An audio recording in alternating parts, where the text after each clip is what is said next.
दोस्तों, आज हम आपको चैत्र नवरात्रि से जुड़ी एक महत्वपूर्ण जानकारी देने जा रहे हैं। अगर आप इन दिनों में बताए गए उपाय अपना लेते हैं, तो आपकी आर्थिक परेशानियां दूर हो सकती हैं और सुख समृद्धि प्राप्त हो सकती है। इस वीडियो में हम आपको 5 से 7 ऐसे कार्य बताएंगे जो करने से जीवन में सकारात्मक बदलाव आ सकते हैं। जो भी भक्त मां दुर्गा की कृपा प्राप्त करना चाहते हैं, वे इस वीडियो को पूरा देखें और इसे लाइक करें। माँ आपकी सारी मनोकामनाएं पूरी करेंगी। इस बार चैत्र नवरात्र के पावन दिनों में माता दुर्गा पालकी पर सवार होकर भूलोक पधार रही हैं। हिंदू सनातन शास्त्रों के अनुसार जब माता पालकी पर आती हैं, तो यह अत्यंत शुभ और कल्याणकारी माना जाता है। इससे भक्तों को भक्ति का भरपूर लाभ मिलता है, आत्मा को शांति मिलती है और माँ दुर्गा का आशीर्वाद प्राप्त होता है। अखंड दीपक की बाती और तेल का सही उपयोग क्या है? नवरात्रि के बाद पूजन सामग्री का सही निपटान कैसे करें?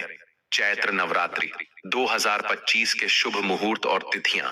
मित्रों, यह वीडियो इसलिए बनाया गया है ताकि आप नवरात्रि के बाद पूजा सामग्री का सही उपयोग कर सकें और अनजाने में कोई गलती ना हो। अक्सर लोग पूजा सामग्री को गलत तरीके से नदी में प्रवाहित कर देते हैं, जिससे उन्हें इसका पूरा लाभ नहीं मिल पाता। इसलिए इस जानकारी को ध्यान से समझें। चैत्र नवरात्रि 2025 की महत्वपूर्ण तिथियां आरंभ। 30 मार्च 2025 रविवार समापन। 6 अप्रैल 2025 रविवार कलश स्थापना का शुभ मुहूर्त। प्रातःकालीन मुहूर्त सुबह 6:13 से 10:22 तक। अभिजीत मुहूर्त दोपहर 12:01 से 12:50 तक। इन मुहूर्तों में कलश स्थापना करना अत्यंत शुभ माना जाता है। इस वर्ष चैत्र नवरात्रि के दौरान सर्वार्थ सिद्ध योग और रवि योग जैसे शुभ संयोग भी बन रहे हैं, जो पूजा पाठ और शुभ कार्यों के लिए अत्यंत लाभकारी हैं। इसके अलावा चैत्र नवरात्रि के पहले दिन से हिंदू नव वर्ष का आरंभ भी माना जाता है, जिससे इस पर्व का महत्व और अधिक बढ़ जाता है। इसी दिन कन्या पूजन भी किया जाता है, जो नवरात्रि का एक प्रमुख अनुष्ठान है। मित्रों, इस वीडियो को ध्यान से देखें और इसे अधिक से अधिक लोगों तक पहुंचाएं, ताकि सभी को सही जानकारी मिल सके। देखिए मित्रों, आप में से अधिकतर लोग नवरात्रि के दौरान कुछ गलतियां कर बैठते हैं। 9 दिन तक आप माँ दुर्गा की पूरी श्रद्धा से पूजा करते हैं, लेकिन पूजा के बाद बचे हुए चावल, श्रृंगार का सामान, दीपक की जली हुई बत्तियां, देवी सिक्का आदि को नदी में विसर्जित कर देते हैं। यही कारण है कि पूजा के बाद भी कई लोगों को अपेक्षित फल नहीं मिलता। मित्रों, माँ दुर्गा स्वयं आपको प्रसाद के रूप में आशीर्वाद देकर जाती हैं, लेकिन यदि आप उस प्रसाद का सही उपयोग नहीं करेंगे, तो उसका पूरा लाभ नहीं मिलेगा।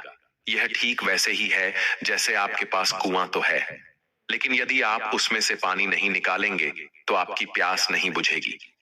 हम आज आपको सही तरीका बताएंगे, जिससे आपकी सभी परेशानियां, गरीबी, रोग दोष और मनोकामनाएं पूरी हो सकती हैं। ये ज्ञान हमें हमारे गुरुओं और स्वयं मां दुर्गा की प्रेरणा से प्राप्त हुआ है। हमारा उद्देश्य है कि यदि हमारे बताए गए उपाय से किसी एक भी व्यक्ति का भला हो जाए, तो हमें भी पुण्य की प्राप्ति होगी और मां दुर्गा की कृपा मिलेगी। तो चलिए, समय न गंवाते हुए आज की जानकारी शुरू करते हैं।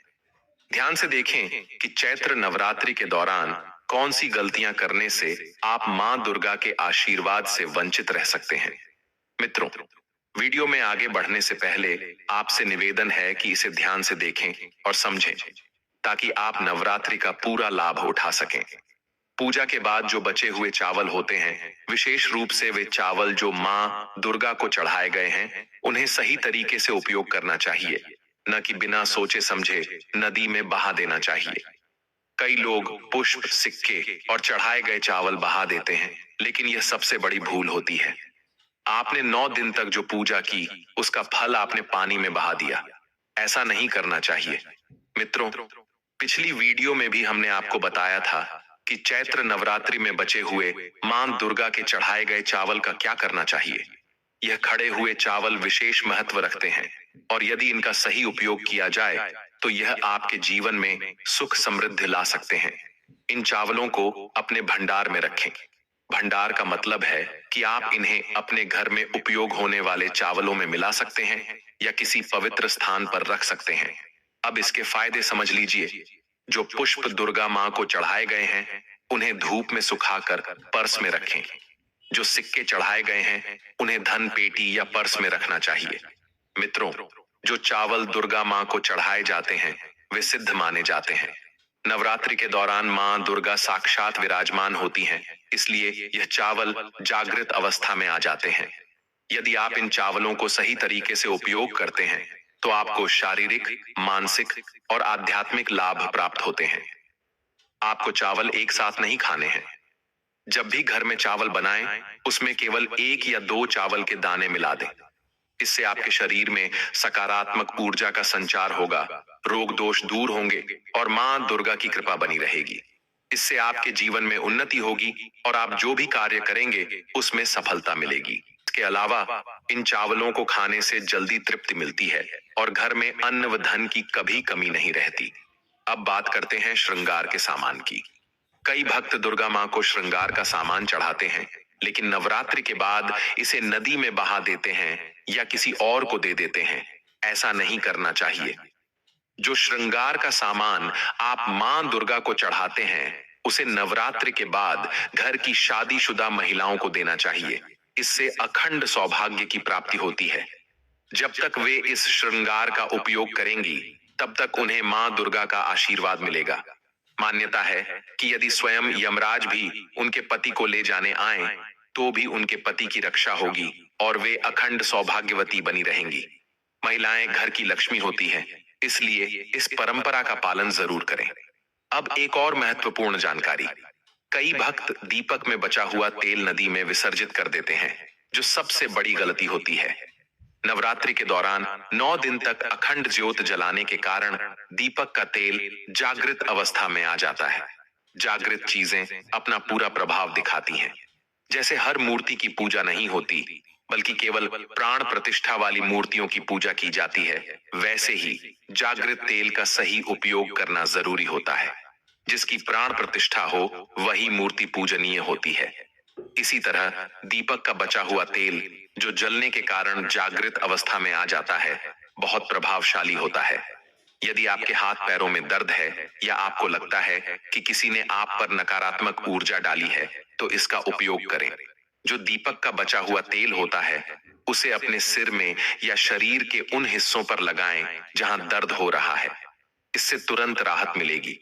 यदि किसी ने आप पर तंत्र मंत्र या काला जादू किया है, तो यह मां दुर्गा की कृपा से उसे नष्ट कर देता है। आपको केवल प्रभावित स्थानों पर यह तेल लगाना है और 2 मिनट के भीतर आपको आराम महसूस होगा।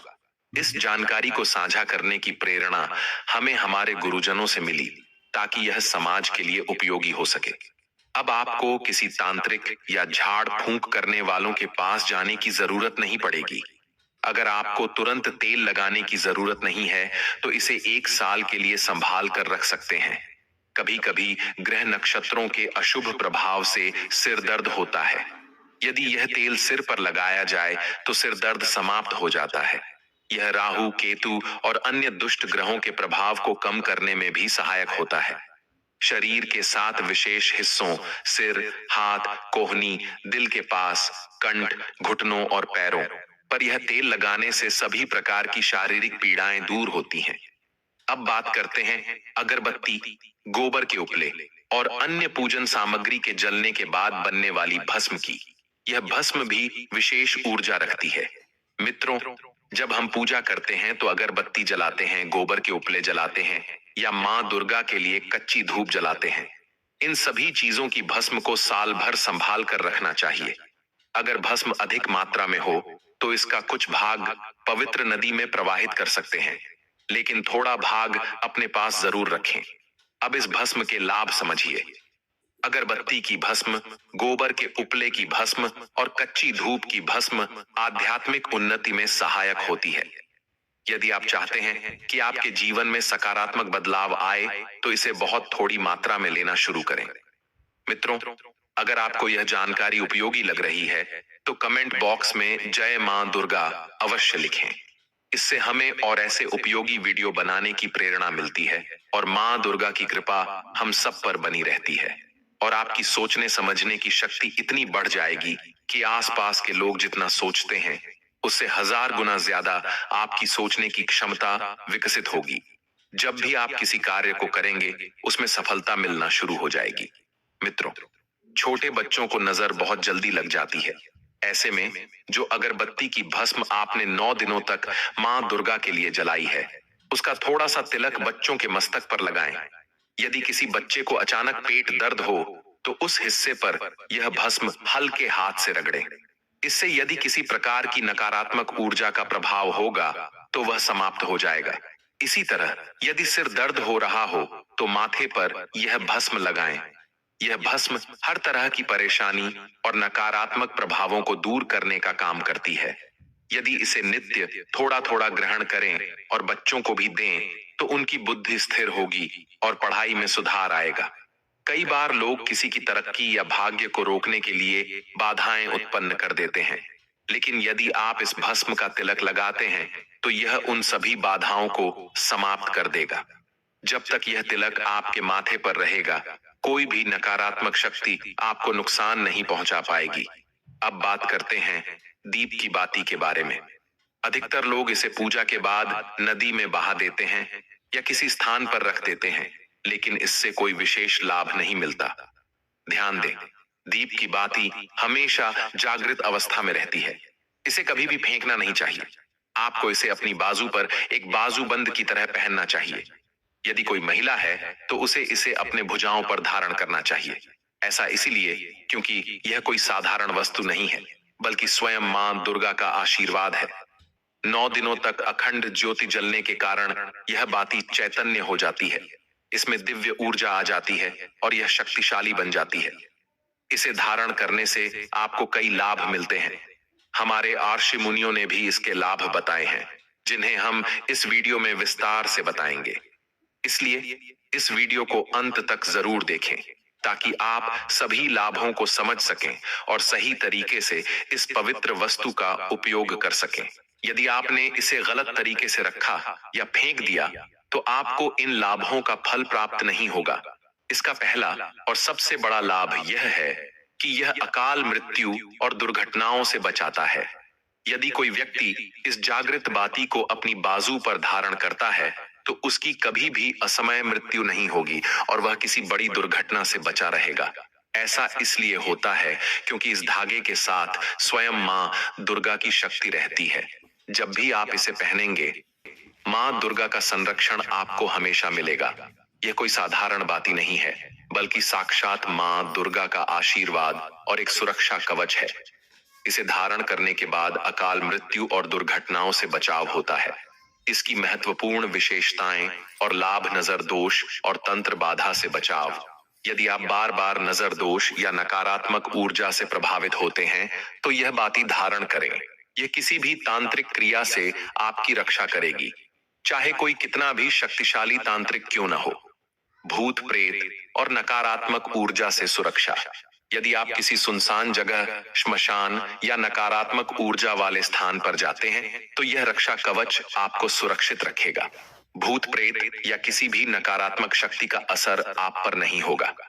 मां लक्ष्मी की कृपा प्राप्त होती है। इसे धारण करने से मां लक्ष्मी की कृपा बनी रहती है, जिससे जीवन में धन, समृद्धि और सुख शांति बनी रहती है। दैहिक और भौतिक सुखों की प्राप्ति। जो लोग मानसिक, आध्यात्मिक और भौतिक सुख पाना चाहते हैं उन्हें इसे अवश्य धारण करना चाहिए। मनोकामनाओं की पूर्ति। यदि आपके कोई कार्य लंबे समय से अटके हुए हैं तो इसे धारण करने से आपकी मनोकामनाएं पूर्ण होने लगेंगी। मनचाही नौकरी की प्राप्ति। यदि आप मनचाही नौकरी की तलाश में हैं तो यह सुरक्षा कवच धारण करने से शुभ फल मिलने की संभावनाएं बढ़ जाती हैं। सिद्धियों की प्राप्ति। यह उन लोगों के लिए भी लाभदायक है जो साधना, तपस्या या सिद्धियों की प्राप्ति की इच्छा रखते हैं। मां दुर्गा की कृपा। जब तक इसे धारण करेंगे तब तक मां दुर्गा अंश रूप में आपके साथ बनी रहेंगी। उनके आशीर्वाद से जीवन में किसी भी चीज की कमी नहीं होगी। मां दुर्गा के 9वें स्वरूप सिद्धिदात्री की पूजा करने से हर प्रकार की सिद्धि और मोक्ष की प्राप्ति होती है। इसीलिए नवरात्रि के 9वें दिन इनकी पूजा विशेष रूप से की जाती है। यदि आप सिद्धि प्राप्त करना चाहते हैं तो मां सिद्धिदात्री के बीज मंत्र ओम सिद्धिदात्री नमः का अधिकतम जाप करें। इस मंत्र का जाप करने से मां दुर्गा की कृपा प्राप्त होती है और जीवन के समस्त दुख समाप्त हो जाते हैं। माता रानी बहुत जल्दी प्रसन्न होने वाली देवी हैं। थोड़ी सी भक्ति और श्रद्धा से वे प्रसन्न होकर अपने भक्तों को धन, सुख और समृद्धि का आशीर्वाद देती है। इसलिए पूर्ण श्रद्धा भाव से जय माता दुर्गा, जय माता लक चैनल पर नए हैं तो इसे सब्सक्राइब जरूर करें ताकि आपको ऐसे ही लाभकारी वीडियो के अपडेट मिलते रहें। वीडियो के अंत तक बने रहने के लिए धन्यवाद। मिलते हैं अगले वीडियो में।